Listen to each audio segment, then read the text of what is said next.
إلا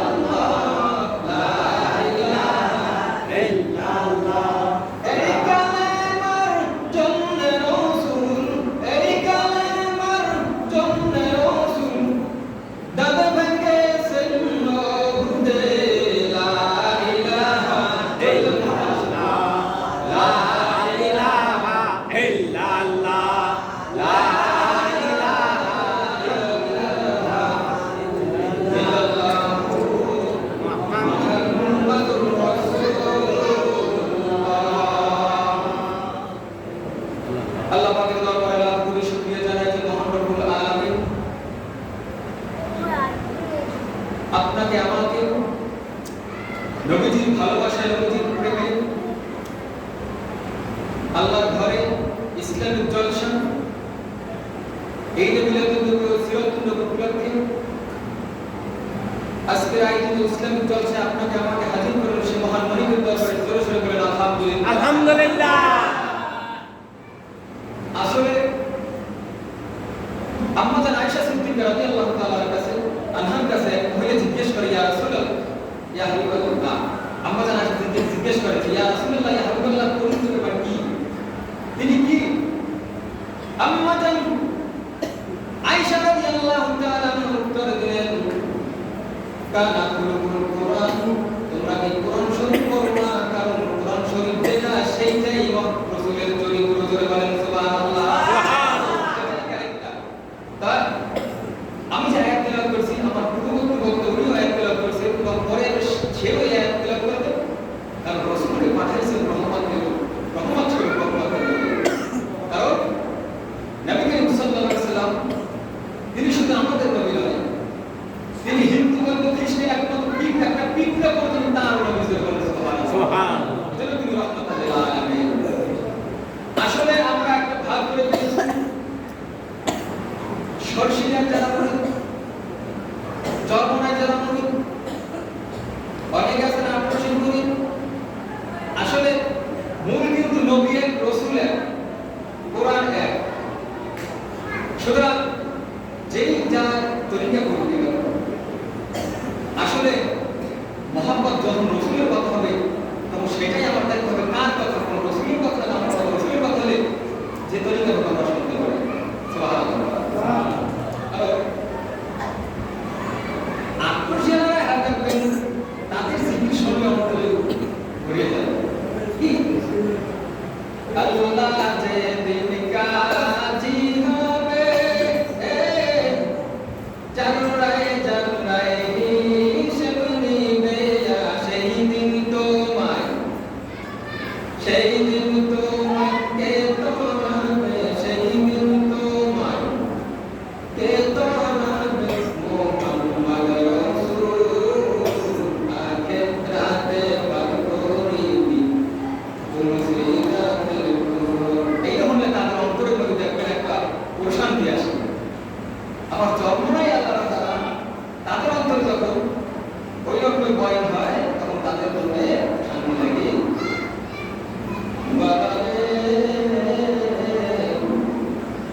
আবার আল্লাহ পাগল না হতে তোমরা যাইও না। যন্ত্রের ময়দানে যখন সকল মানুষ শুনবে থাকবে তখন কিন্তু সবাই আদম আলাইহিস সালামের কাছে যাবে। আদম আলাইহিস সালামের কাছে যাইয়া বলবে আপনি একটু সুপারিশ করেন। তিনি বলবে আমার তো এটা ক্ষমতা নাই, তোমরা যাও ইব্রাহিম আলাইহিস সালামের কাছে যাও। ইব্রাহিম আলাইহিস সালামের কাছে যাইতে তিনি বলবে আমার ক্ষমতা নাই, তোমরা যাও মুসা কালিমুল্লাহর কাছে যাও। মুসা কালিমুল্লাহ তখন বলবে আমার ওই ক্ষমতা নাই, কারণ তোমরা যাও ঈসা রুহুল্লাহর কাছে যাও। ঈসা রুহুল্লাহ তখন বলবে কারণ আমার ক্ষমতা নাই, কারণ কি আমার খোদা ভুল বলছে এজন্য আমার মাফ করে দিলাই, পরিচয় আমি চিন্তায় আছি। কিন্তু যখন নাকি আমাদের নবী জনাবে মুহাম্মদ রাসূলুল্লাহ সাল্লাল্লাহু আলাইহি ওয়াসাল্লামের কাছে আসবে তখন তিনি বলবেন আমি সুপারিশের যোগ্য। জোরে বলেন সুবহানাল্লাহ। আমি কিন্তু এভাবে বয়ান করব না, কিন্তু আপনাদের একটু প্রশান্তি দেওয়ার জন্য, কারণ এখানে অনেক সহমান বন্ধু আছেন, ইনশাআল্লাহ আপনাদের দোয়ায় 10টা কণ্ঠে বয়ান করতে পারি। আমার কিছু না, পাবো না, আল্লাহ পাক কিছু। যখন দেলাওয়ার সাইড আছে আউযু বিল্লাহি মিনাশ শাইতানির রাজিম বিসমিল্লাহির রাহমানির রাহিম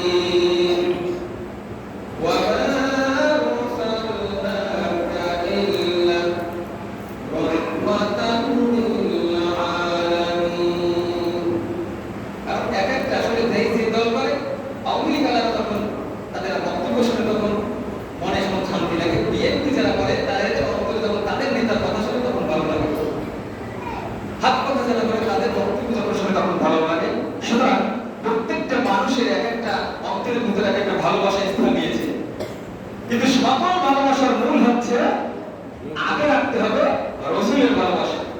পৃথিবীর মধ্যে যখনই রাসূলের কোনো বিরুদ্ধাচরণ করবে, তার বিরুদ্ধে যুদ্ধে ঝাঁপিয়ে পড়া, এটা হচ্ছে আমাদের ইমানি দায়িত্ব করতে। সুতরাং এখনই আমি ইনশাআল্লাহ আলোচনা শুরু করব। এতক্ষণ পর্যন্ত আপনাকে একটু মনে শান্তি দেওয়ার জন্য, মানুষগুলোকে শান্তি দেওয়ার জন্য। আসলে আমার মাঝ ছাড় করার কথা ছিল 7টা না, মানে এসব পরে 8টা পর্যন্ত আমার পাঠ করার কথা ছিল, কিন্তু আমি 8টার পরে বসছি। যেহেতু যাই হোক, যেটা হয়ে গেছে করার কিছু নাই। এখন আপনারা রাস্তাঘাটে যেখানে ঘোরাফেরা করেন, আমি তার 9টায় বাইক ছাড়বো। এরপরে আমাদের প্রধান অতিথি মাসুদুল্লাহ রঘুনাথপুরী উনি স্টেজে উঠবেন। এরপর জেহাদি সাহেব বয়োজ্যেষ্ঠ জেহাদি সাহেব কিছু কথা বলবেন। এরপর আমাদের তাবার ইনশাআল্লাহ হয়ে যাইতেছে। এরপর আমরা কথা বলবো। আসলে যে যার পাগল হয়, নবী করিম সাল্লাল্লাহু আলাইহি সাল্লাম, আমি প্রায় বলি, তিনি কিন্তু শুধু উম্মতের পাগল ছিলেন। তিনি কিন্তু আপনি আমি ধন সম্পদ রেখে যাই, তার ওয়ারিশরা খাবে কি। গতকাল জুমায় বলছিলাম এই কথাটা, যে আমরা শুধু জমা জমি গাড়ি করে কিনে রেখে যাই আমার সন্তানদের জন্য, যার যার সন্তান আছে তাদের জন্য। তিনি সন্তানাদির জন্য কিছু রেখে যান নাই। তিনি শুধু উম্মতি উম্মতি বলে শুরু করেছেন, সারা জীবন উম্মতি উম্মতি। আমার ভাইরা গো, মদিনার মধ্যে 3 দিন পর্যন্ত নবীর খবর নাই। ওমর ফারুক রাদিয়াল্লাহু তাআলা আনহু বলে, কাফেররা তোমরা যদি রাসূলের খবর না দিতে পারো, ওমরের তরবারি থেকে কেউ রেহাই পাবা না। আবু বকর রাদিয়াল্লাহু তাআলা আনহু বলেন, ওমর পাগলামি কইলো না, শান্ত হও। আমরা একটা টিম, একটা দল, এক দিকে তালাশ করতে যাই, রাসূলের তালাশ করতে যাই, দেখি রাসূলের পাই কিনা। তালাশ করতে করতে জাবালে সালাত পাহাড়ের কিনারে যাইয়া দেখে কয়েকটা রাখালের ছাগল ভেড়া বকরি পালতেছে। ওই ভেড়া বকরিরে ঘাস খাওয়াইতেছে, কিন্তু একটা ভেড়া বকরি কাঁচা ছিলাম বিয়ার করতে রেখেছে। এই ঘটনাটা আছে। ওই ভেড়া বকরিরা একটা ঘাসে মুখ লাগায় না, বাড়িও যায় না। হযরত আবু বকর রাদিয়াল্লাহু তাআলা আনহু, ওমর ফারুক রাদিয়াল্লাহু তাআলা আনহু যখনই ওই পাহাড়ের কিনারে গেলেন, ওই লোকটিকে জিজ্ঞেস করলেন, দিনের নবী দেখছো কিনা, তার কোন সময় দেখছো কিনা? তাহলে তো মদিনায় পাই না। রাখালেরা বলে, আমরা তো দিনের নবীকে তাহলে চিনি না, কিন্তু ওই যে পাহাড়ের কিনারে আজকে 3 দিন পর্যন্ত দেখি নবী নবী বলে ইয়া উম্মতি বলে কান্দে। কিন্তু আজকে 3 দিন পর্যন্ত আজকে আমাদের একটা বেলা মধ্যে একটা সামনে মুখ লাগায় না। ওই যেই হোক না কেন তাড়াতাড়ি ওই লোকটারে নিয়ে যাক, কিন্তু আমরা তারেও আনতেও পারি না, ছাগলগুলো বাড়ি আনতে পারি না। তারা ছাগলগুলো ঘাসও খায় না, তাড়াতাড়ি লোকটারে সরাও, আমাদের ছাগলগুলো না খাইয়ে চলবে। বাড়িও যায় না, তাড়াতাড়ি ওই লোকটারে হোক না কেন তাড়াতাড়ি সরাও। আমার কোন মরা গেল, তারা যাই একটা মনে মনে পকেট ধানের সময় করলেন, ওরে যেই লোকটাকে বলছি ইয়া উম্মতি বলে কান্দে, দিনের নবী ছাড়া কেউ না, তাড়াতাড়ি হাঁটো। যাই দেখে নবীজি সেজদায় পড়ে কাঁদতে আছে, ইয়া উম্মতি বলে, ইয়া রাসূলুল্লাহ, ইয়া হাবিবাল্লাহ, আমি আবু বকর আছি, আপনি মাথা উঠান। কোন মাথা সারা দেয় না। আবু বকর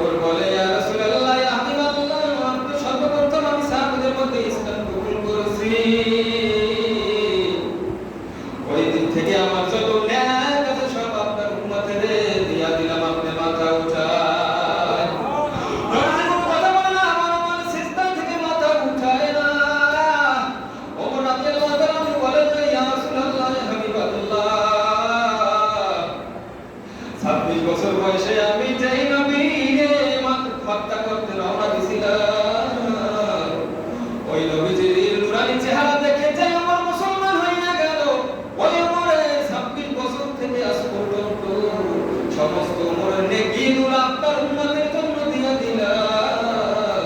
আপনি মাথা উঠায়, নবীজি মাথা উঠায় না।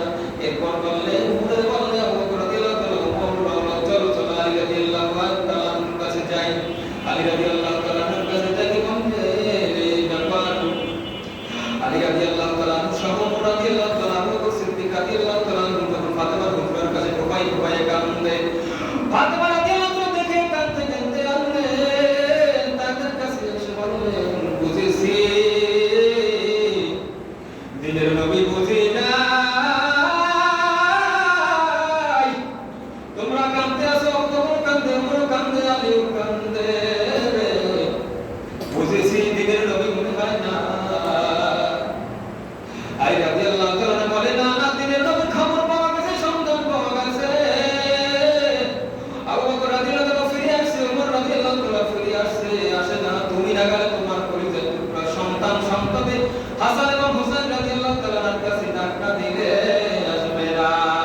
লা ইলাহা ইল্লাল্লাহ, লা ইলাহা ইল্লাল্লাহ, এই পৃথিবী সৃষ্টি তোমার নামের উসিলায়, ও মদিনার কামলিওয়ালা সালাম তোমায়, ও মদিনার কামলিওয়ালা সালাম তোমায়। আকাশ জমিন পাহাড় চন্দ্রতারা সবই তোমারই নূরের ইশারা, তোমার শানে পড়লে দুরূদ হৃদয়ে জুড়ায়, ও মদিনার কামলিওয়ালা সালাম তোমায়, ও মদিনার কামলিওয়ালা সালাম তোমায়। এমন মদিনার কামলিওয়ালা, যেই মদিনার নবী যখন ফাতেমা রাদিয়াল্লাহু তাআলা হাসান হুসাইন রাদিয়াল্লাহু তাআলার কাছে যখন নিয়ে গেলেন, তখন বললেন, ইয়া রাসূলুল্লাহ, ইয়া হাবিবাল্লাহ, আমি ফাতেমা আছি আপনার মা। আপনি যখন কোন জায়গায় যাইতেন, আপনার মার কাছে না বলে যাইতেন না। ওই ফাতেমা আছি, আপনি মাথা উঠান, আমার ওই জীবনের যত নেকি আছে সব আপনার উম্মতের দিয়া দিলাম, আপনি মাথা উঠান, মাথা উঠায় না।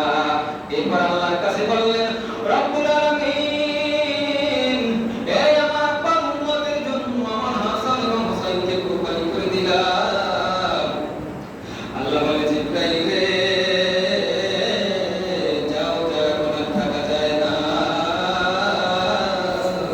দিনের নবীর ঘোষণা করো যে তোমার উম্মতদের, তোমার সুপারিশ ছাড়া একটা উম্মতও জাহান্নামে থেকে জান্নাতে যাবে না, কারণ জাহান্নামে পাঠানো হবে না তোমার সুপারিশ ছাড়া।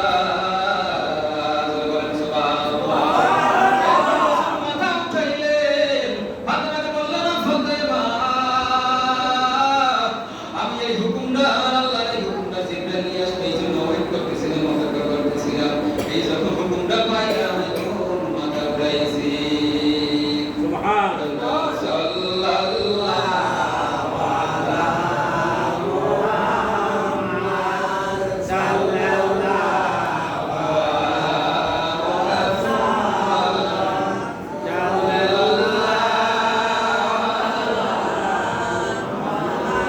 মুহাম্মাদ, সাল্লাল্লাহু আলা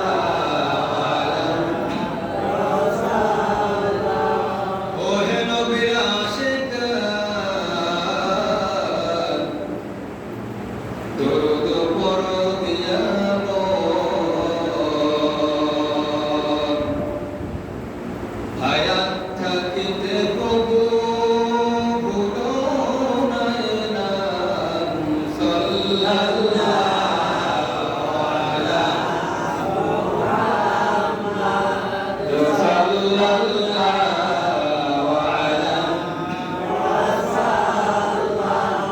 সাল্লাল্লাহু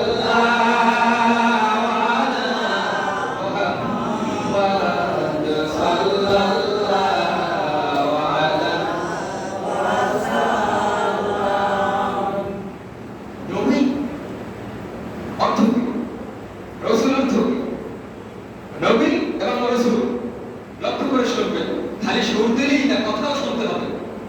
সুর যখন আসে তখন দেখবো ইনশাআল্লাহ, আল্লাহ যদি তৌফিক দান করে।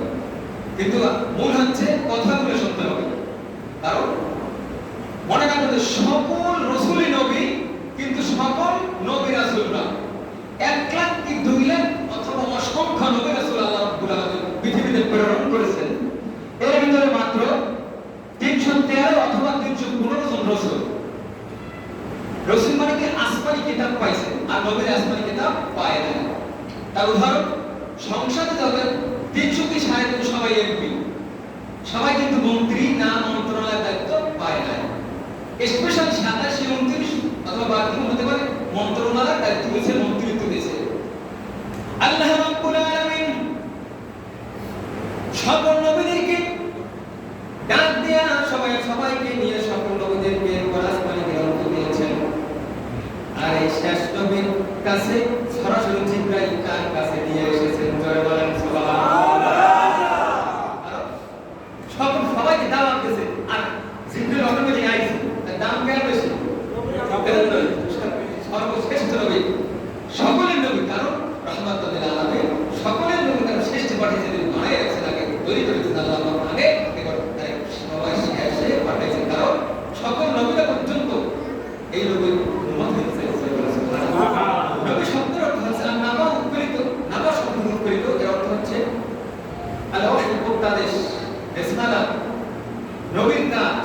পরিভাষা হচ্ছে আল্লাহর পক্ষ থেকে বান্দার জন্য কিছু বাক্য প্রদান করা, কিছু নিয়ে আসা, সেটা ওহী প্রদান করা। আর রাসূল হচ্ছে পারিভাষিক শাব্দিক অর্থ হচ্ছে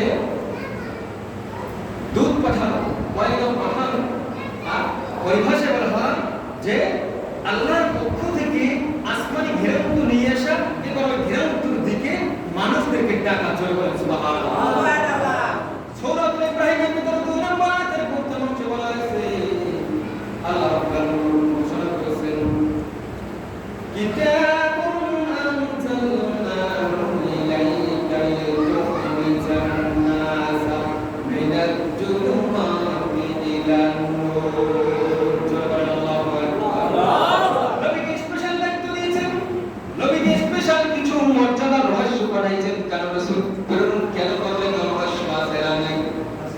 1 নম্বর রহস্য আছে, রাসূল মানুষদেরকে, তার উম্মতদেরকে অন্ধকার থেকে আলোর দিকে নিয়ে আসবে। যে গ্রন্থ দিয়েছে গ্রন্থের দিকে নিয়ে আসবে। এই জন্য 1 নম্বর দায়িত্ব হচ্ছে সমস্ত অন্ধকার থেকে একমাত্র ন্যায়কে, যে নূর, আলোর দিকে নিয়ে আসার জন্য আমি নবীকে প্রেরণ করেছি। জোরে বলেন সুবহানাল্লাহ। 2 নম্বর দায়িত্ব হচ্ছে রাসূল প্রেরণের রহস্য। 2 নম্বর হচ্ছে আল্লাহ রাব্বুল আলামিন তাকে জান্নাত এবং জাহান্নামের দুইটা পরিচয় দিয়েছেন। জান্নাত এবং জাহান্নামের পরিচয় লাভ করার জন্য, তাদেরকে বলে দেওয়ার জন্য, তিনি আহ্বান করার জন্য প্রেরণ করেছেন। জয় বলেন সুবহানাল্লাহ। 3 নম্বর প্রেরণ করেছেন তাকে ঘেরাও দিয়ে, যে রিসালাত দায়িত্ব দিয়ে বান্দা এবং আল্লাহর মাঝে তার সম্পর্ক রাখা হিসেবে প্রেরণ করেছেন। জয় বলেন সুবহানাল্লাহ। এখানে আল্লাহ রাব্বুল আলামিন কোরআন কারীমে লেখেন, কুল ইন কুনতুম তুহিব্বুনাল্লাহা ফাত্তাবিউনি ইউহিব্বুকুমুল্লাহ ওয়া ইয়াগফির লাকুম যুনুবাকুম ওয়াল্লাহু গফুরুর রহিম।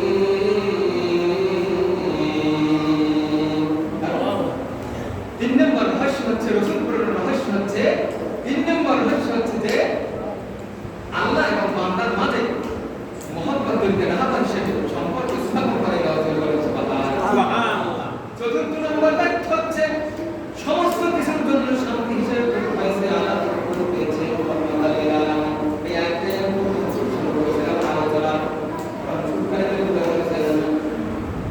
বিসমিল্লাহির রাহমানির রাহিম।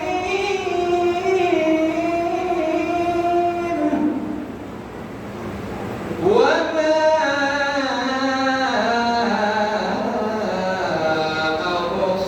আরসালনাকা ইল্লা রাহমাতান ওয়া মা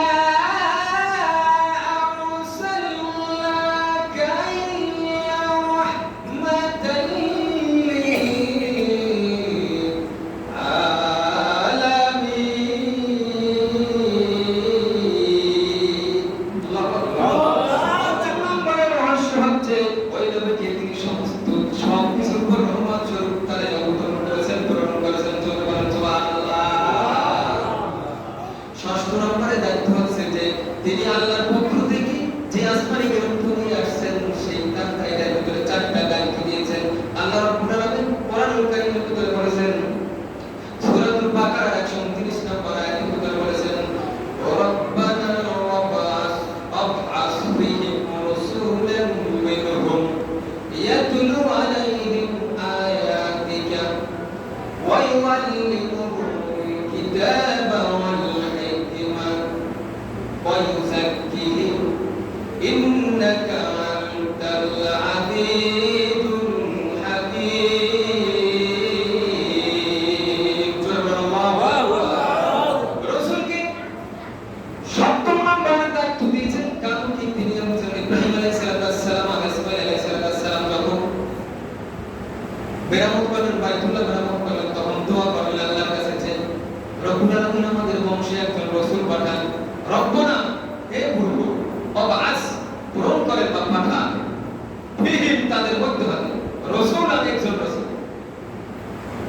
রব্বনা ওয়াবআস ফীহিম রাসূলান মিনহুম ইয়াতলু আলাইহিম আয়াতিকা ওয়া ইউআল্লিমুহুমুল কিতাবা ওয়াল হিকমা ওয়া ইউযাক্কিহিম ইন্নাকা আনতাল আজিজুল হাকীম। সুবহানাল্লাহ। এখানে চারটি কথা বলছে যে তিনি কিতাব শিক্ষা দিবেন এবং আল্লাহর আয়াতকে পাঠ করে শোনাবেন, হিকমত শিক্ষা দেবেন এবং পবিত্র করবেন। সুবহানাল্লাহ। সুতরাং যে রাসূল কেন পাঠাইছে এর আমি সাতটা রহস্য বললাম, আর কিছুক্ষণের ভিতরে ইনশাআল্লাহ আমি আলোচনা শেষ করব। আমি 9টা আমাদের প্রধান অতিথি উঠবেন। তো আসলে আমরা সকলে কিন্তু আজ জানি, আমি আপনাদের পরিচিত মুখ। আগামীকালকে যদি বলেন যে একটু দোকানে বসে ওয়াজ করা সম্ভব, এখানে যদি বলে যে একটা পরিবেশন পাওয়া সম্ভব, স্থানকাল পাত্রভেদে কথা বলতে হবে, স্থানকাল পাত্রভেদে সবকিছু বুঝে শুনে বলতে হবে। আমরা ইনশাআল্লাহ চেষ্টা করি কোন জায়গায় কোন কথাটা বলতে হবে চেষ্টা করি। এরপর আমাদের হাতে কিছু নাই, চাবি কার হাতে? আল্লাহর হাতে। কোন বক্তা কোন কিছুই তার ইচ্ছাকৃত বলতে পারে না, আল্লাহ যদি তার মুখ থেকে না বলায়। আমি কোন এভাবে অস্ত্র কোনো কাজ হবে না, কারণ চাবি কার হাতে? একটা সেকেন্ডের মধ্যে একটা কাশের মাধ্যমে আমার গলাটা বয়ে দিতে পারে, পারে কি পারে না? সুতরাং ওই আল্লাহ সবসময় শুকর আদায় করবো, সবসময় প্রশংসা করবো আল্লাহ, কারণ সবসময় ভোট্টান করতে হবে কোনো আল্লাহ। তো আসলে এখন আমি প্রধান অতিথি আসা পর্যন্ত আমি ধারাবাহিক কিছু আলোচনা করবো, এরপর এতক্ষণ বুঝতে অবস্থা, কারণ ধারাবাহিক মূল আলোচনা হচ্ছে, আমরা তো ওয়াইজের না বক্তাও না, মূল আলোচনা হচ্ছে আমার পরবর্তী বক্তারা যারা আমরা সবাইকে তাদের। সুতরাং নবী কি সর্বপ্রথম ফেরা উভয় বসে তার নবুয়ত আছে। আসলে রাসূলের কিন্তু জীবনের পার্ট আছে। আমি সেদিনকার রামপুর বলছেন পারে মাহফিল করে আসছি, প্রধান ছিলাম, কিন্তু সেখানে বলে আসছি পার্ট আছে। জন্ম থেকে নবুয়ত পাওয়ার পর্যন্ত 40 বছর একটা পার্ট। নবুয়ত পাইছে মক্কায় 13 বছরের একটা পার্ট, হিজরত করে মদিনায় গেছে এরপর 10 বছরের একটা পার্ট, এই 63 বছরের জীবন। সুতরাং যে হাদিসে বলছে যে উনি জন্ম থেকে আলোচনা করবেন, এবার প্রধান যদি বিভিন্ন জায়গা থেকে জীবনী যদি কিয়ামত পর্যন্ত আলোচনা করেন, কিন্তু আলোচনা শেষ করা যাবে না। সুতরাং আমি রাসূলের নবুয়ত থেকে শুরু করে সামনে যতটুকু যাইতে পারি সংক্ষেপে এই পড়াতে উদাহরণ দিতে দেব যে রাসূল যখন 40 বছর পর্যন্ত তাকে কাফেররা উপাধি দিয়েছে আলামে, কারা দিয়েছে? কোন মুসলমান দেয় নাই, তখন কিন্তু নবুয়ত পায় না, আলামে। যখন নবী ওহী পাইলেন সর্বপ্রথম, তখন ওই তার কাছে ওহী পাঠাইলেন। জিবরাইল যখন বললেন ইকরা, বললেন পড়তে জানেন ইকরা বিসমি রাব্বিকাল্লাযী খালাক খালাকাল ইনসানা মিন আলাক। যখন সূরা আলাকের প্রথম 5 আয়াত কিতাব এসেছে, প্রথম 5 আয়াত প্রথম নবী করিম সাল্লাল্লাহু আলাইহি ওয়াসাল্লাম ওহী দেওয়ার পরে ওহী যখন অবতীর্ণ হয়, তখন কিছুদিন আবার নিজে শিক্ষা অর্জন করার জন্য ওহী বন্ধ থাকে, এরপর আবার ওহী আসা আরম্ভ করে। এজন্য তার গোপনে 3 বছর তিনি ইসলাম কবুল করছেন। এই প্রথম 3 বছরের ভিতরে তিনি প্রকাশ্যে করে নাই, কারণ মাত্র অল্প সংখ্যক লোক ইসলাম গ্রহণ করছে। কারণ এত সংখ্যক লোক নিয়ে কিন্তু প্রকাশ্যে করা যায় না, ইসলাম প্রচার করা যায় না, দাওয়াত দেওয়া যায় না। নবুয়তের 4th বছর পর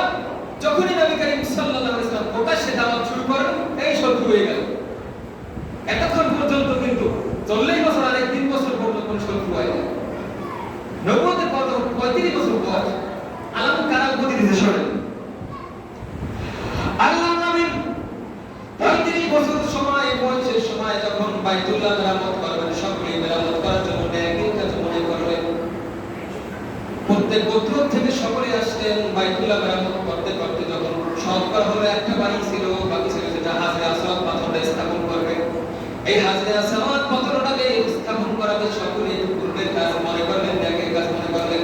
সকলে মারামারি করলো, মারামারি অবস্থা হয়ে গেল যে রাগারাগি ঝগড়া বিবাদ সৃষ্টি হলো যে আমরা একবার স্থাপন করবো, অমুক গোত্র বলে আমরা করবো, অমুক গোত্র বলে আমরা করবো।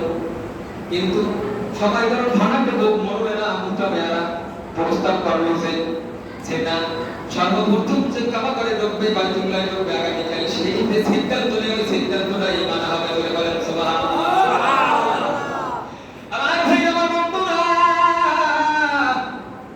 যখন এটাকে সিদ্ধান্ত হলো, মুহুররা যখন সিদ্ধান্ত নিল, গণ্যমান্য যখন সিদ্ধান্ত নিল, সর্বপ্রথম দেখলেন যে সিদ্ধান্ত মোতাবেক আল্লাহ রাব্বুল আলামিন তার দিনের নবীরে নবুয়ত পাওয়ার আগে পূরণ করেছেন বলে বলেন সুবহানাল্লাহ।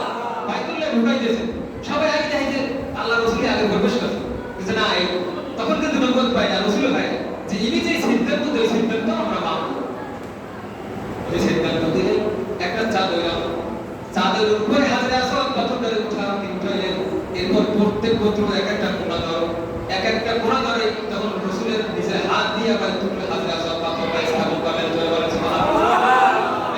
তিনি আগে যেমন রহমত আল্লাহ রাব্বুল আলামিন তারে চালাইছেন, আসলে যার দ্বারা ভালো এক কাজ করাইবে, এরপর নবুয়তের আগে আল্লাহ রাব্বুল আলামিন সন্তান তাকে পরিচালনা করছেন বলে বলেন সুবহানাল্লাহ। সুতরাং এজন্য আল্লাহ রাসূলকে কিভাবে তখন বললেন যে এত আলাম, এই আলাম কিন্তু বলতেছে কাফেররা।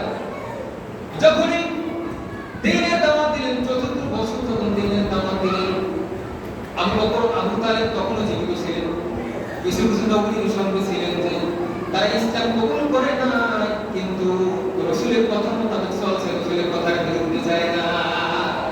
এই গোত্রের তার চাচা আবু তালেব একজন, তিনি ইসলাম কবুল করে নাই।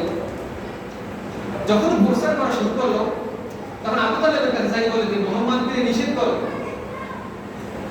প্রথম কিন্তু আবু তালেব জবাব দিয়েছে নিজের পক্ষ থেকে, পরবর্তীতে আবার কুরাইশ বলেছে, আরে আবু তালেব, মুহাম্মদকে আমার বাপ-দাদার ধর্ম থেকে নিষেধ করো, জানি তারা জানের বিরুদ্ধে না বলে, মূর্তি পূজা করে এর বিরুদ্ধে জানি না বলে, মুহাম্মদকে নিষেধ করো। আর যদি নিষেধ না করো তাহলে কিন্তু আমরা তোমার বিরুদ্ধে যুদ্ধ ঘোষণা করব। তখন নাউজুবিল্লাহ, তখন আবু তালেব বলল কি যে তাইলে মুহাম্মদকে যাই বলি যে তুমি যদি নিষেধ করা নাই কিনা, না আমার বিরুদ্ধে যুদ্ধ করে তো সমস্যা।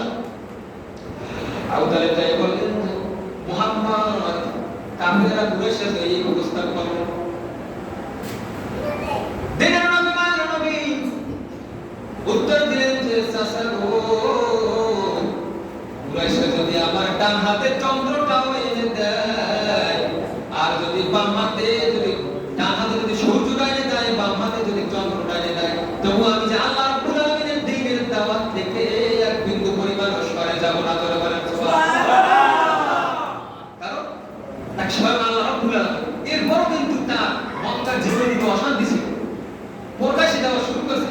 ওমর রাদিয়াল্লাহু তাআলা ইসলাম কবুল করার পরে কিন্তু একটু সাহস হয়েছে, আল্লাহ দোয়া করে তখন কিন্তু প্রকাশ্যে ইসলাম শিক্ষার সাহস হয়েছে। ওমর রাদিয়াল্লাহু ইসলামের ঘটনা বিশাল, ইসলাম কবুল, এদিকে আমি যাব না, আমি সরাসরি অল্প কিছুক্ষণ সময় কথা বলে শেষ করব। যে শত্রু হয়ে গেল, এরপর বলছে যে না, এত কাম হয় না। যখন বাইতুল্লাহ চিন্তা করলো হত্যার ষড়যন্ত্র, আবু জাহেল বড় পাথর নিয়ে নবীজির পিঠের উপরে রাখলো, রাখতে পারে না, মানে কম্পন শুরু হয়ে গেছে। এরপর কুরাইশদের নিকট বলে যে, এসে বলে যে মুহাম্মদকে যখন মানা চাইছি মানতে, কিন্তু দেখলাম কি একটা উঠাই আমার ধাওয়া করছে। আসলে কিন্তু মিথ্যে কথা। অনেকে দেখবে যারা সমাজের মধ্যে আমি সালিশি ব্যবস্থা করে, যদি অনেক অপমান হয় কিন্তু আই কিন্তু সেটা বলে না, আই বল সেটা বলে না, বলে অন্য একটা করে, তো অন্য একটা বলছে। এরপর করছে কি, রাবিয়া নামে একজনকে পুরস্কার করলো যে মুহাম্মদ হত্যার ষড়যন্ত্র করলো, ফেরে না, প্রথমবার হত্যার ষড়যন্ত্র, তাই লোক দেখাও। মুহাম্মাদের কাছে গেল, সুলাইমান সাল্লাল্লাহু আলাইহি ওয়াসাল্লাম, এ মুহাম্মদ, তুমি যদি কুরাইশ বংশের নেতা হতে চাও, তোমার নেতা বানাবো, তুমি যদি সরকার বানাতে চাও, সরকার প্রধান বানাবো, তুমি যদি সম্পদ চাও, তোমাকে সম্পদ দিয়ে দেব, তুমি যদি নেতৃত্ব দিতে চাও নেতৃত্ব দেবো, তুমি যদি গভর্নর হতে চাও গভর্নর বানাই দেবো। কিন্তু এই যে দিনের দাওয়াত থেকে একটু নিষেধ দূরে থাকো। আল্লাহ রাসূল পবিত্র মুখ থেকে এমন সুন্দর কোরআনের আয়াত তেলাওয়াত করে শোনাইলেন, ওই ব্যক্তি কুরাইশদের নিকটে এসে বললেন যে আমি পারবো না। উনি কোনো দুনিয়ার কোনো বাণী বলেন না, কারণ আল্লাহর কথা বলছে, সুতরাং আমি তার বিরুদ্ধে প্রস্তাব দিয়ে যাইতে পারবো না। মানে হতভম্ব হয়ে গেছে, কয় না তোমার উপরে জাদু করছে, একটু হইলেই করতে জাদু করছে। কাফেরের একটা উপাধি ছিল, লক্ষ্য ছিল, কিছু হইলেই জাদু করছে। দিনের নামে তখনও পারলো না, তখন কি করবে, কোনো উপায় নাই। কারণ কিন্তু সাহাবীদের এক নবীজির একটা টেনশন যে সাহাবী ইসলাম কবুল করছে, নির্যাতন। তখন কিন্তু আম্মার ইবনে ইয়াসির রাদিয়াল্লাহু তাআলা আনহু সর্বপ্রথম শহীদ করছে, ইসলাম কবুল করছে কাইজন। ওই সময় বেলাল রাদিয়াল্লাহু তাআলা নির্যাতন করছে ওই সময়, একই সময়।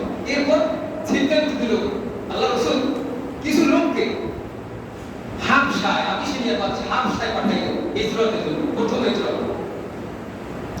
হাবশায় হিজরতের জন্য পাঠাইলেন। ৮৩ জন পুরুষ, ১২ জন মহিলা সব হাবশায় পাঠাইলেন। দিনের নবী যখন সাহাবাদেরকে নির্যাতন, কাফেরের নির্যাতনের জন্য মক্কায় থাকতে পারে না, তখন ওই সাহাবীদেরকে ৮৩ জন পুরুষ, ১২ জন মহিলা সহ হাবশায় পাঠাইলেন। হাবশায় পাঠাইয়া হাবশার বাদশার নাম ছিল নাজ্জাশী। ওই মুসলমানরা যখন গেলেন, এদিকে মক্কায় তারা এসে থাকতে পারে না, হাবশায় যাই ওই নাজ্জাশীর কাছে উঠলেন। উঠে বললেন এই অবস্থা, কুরাইশরা আমাদেরকে লড়াই দিয়েছে। একটি আর পাইল কুরাইশরা, জয়ের পাইল ২ জন লোক হাবশার কাছে যাইয়া, হাবশার বাদশা নাজ্জাশীর কাছে যাইয়া বলল এদেরকে আশ্রয় দেবেন না, কারণ এরা ফ্যাসাদকারী, মারামারি, এরা তো পূর্ববর্তী ধর্ম থেকে বিরুদ্ধাচরণ করে, নতুন একটা ডিজাইন নিয়ে আসছে, সেই উপস্থাপন করে, এদেরকে আশ্রয় দেবেন না। ওই লোকগুলোরে ডাকছে যে এমন খ্রিস্টান হয়ে আল্লাহর হেদায়েত কেমন দেখে, খ্রিস্টান বাদশা পাদ্রী উনি ডাকলো যে এদিকে আসো, উনি যে বলছে ওটা তুমি তাকে সত্য বলে না, এটা তো সত্য না। আসলে আমাদের এই গোত্রের মধ্যে আল্লাহ রাব্বুল আলামিন আসমানি ঘেরত্ব দিয়ে এমন একজন রাসূল পাঠাইছেন, যে মানুষকে ঠকায় না, মানুষকে মারে না, ভালো কথা বলে, মিথ্যা কথা বলে না, ক্ষুধার্তকে খাবার দেয়, চিকিৎসা করে, তাদেরকে চিকিৎসা করে, এদিকদেরকে মাথায় হাত দেয়। তখন বলে ঠিক আছে, তো ভালো কাজ।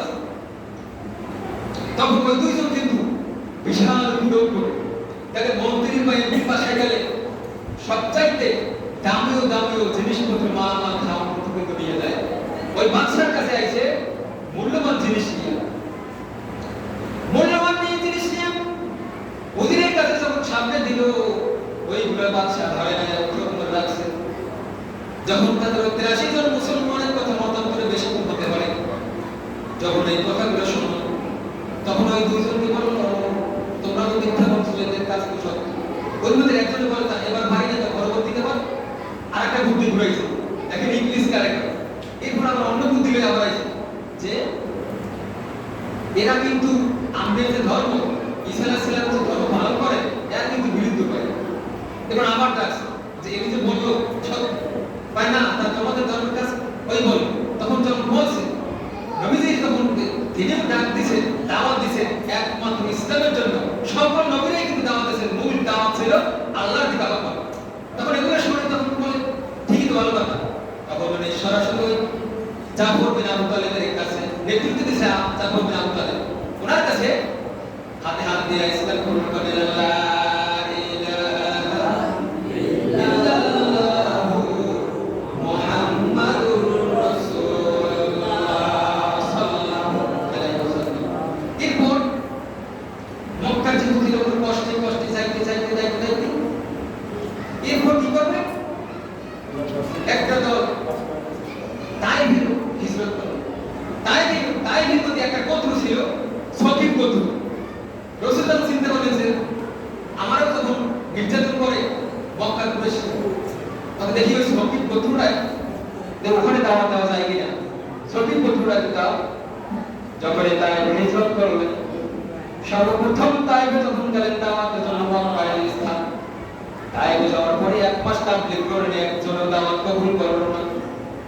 তিনজন লোককে সর্বপ্রথম সময়ের সঙ্গে সর্বপ্রথম তিনজন লোকের তৃতীয় স্থানে ডাকছে আল্লাহ রাসূল, যে আমি এই ধর্ম নিয়ে আসছি, আমি আল্লাহ রাসূল আমাকে প্রেরণ করেছে, এই কথাই নামাজের আহ্বান করলে দাওয়াত করে দিলেন কিছু কয় না, যখন ফিরে আইছে আর যদি তিনজন ভুলাই আর দাওয়াত দেবে কিছু কয় না। একজনে কয় তোমারই আল্লাহ নবী বানাই পাঠাইছে, তুমিই নবী, আর একজনে তোমারই সারা মানুষ ভয় না, আর একজনে কয় না আমি তোমার মতো মিথ্যুকের সাথে কথা বলবো না, যে তুমি যদি নবী হয়ে যাও তাহলে তো আমি তোমার বিরুদ্ধে করলে আমাকে আমি বিপদে তো আমি তোমার সাথে কথা বলতে চাই। যখন নবীজি ব্যর্থ হইয়া যায়েদ বিন হারিসা সঙ্গে ছিলেন, যায়েদ বিন হারিসার সঙ্গে নিয়ে যখন ফিরে আসতেছে, ওই যে তায়েফ বাসীরা যখন মক্কার যুবকদেরকে তায়েফের যুবকদেরকে মিলাই দিল যে পাথর মার, আয়েশা রাদিয়াল্লাহু তাআলা বলে তখন ফিরে আসছে, এক সময় বলেন একদিন বলেন আয়েশা রাদিয়াল্লাহু তাআলা ইয়া রাসূলুল্লাহ ইয়া হাবিবাল্লাহ, আপনারা তো নূরের চেয়ে শরীরের ভিতরে সুন্দর, শরীরের ভিতরে কালো কালো দাগ কিসের? নবীজি জবাব দিলেন যে আয়েশা, হাস দিয়ে বললেন আয়েশা বড় মনে আঘাতের কথা বললাম, আমি যখন মক্কায় যখন তাড়িয়ে দিলাম, যখন তাইফে যখন দাওয়াত দিতে গেলাম, এক মাস তাবলীগ করতে গেলাম, এক মাসের মধ্যেও যখন তারা ইসলামের দাওয়াত দিল, কিন্তু যখন আমি ইসলামের দাওয়াত দিল না, যখন আমি ফিরে আসতেছি, ওই সময় যুবকেরা আমার পাথর মারতেছিল, যায়েদ বিন হারিসার মাথা ক্ষত বিক্ষত হয়ে গেছে, আমার সারা শরীরে ক্ষত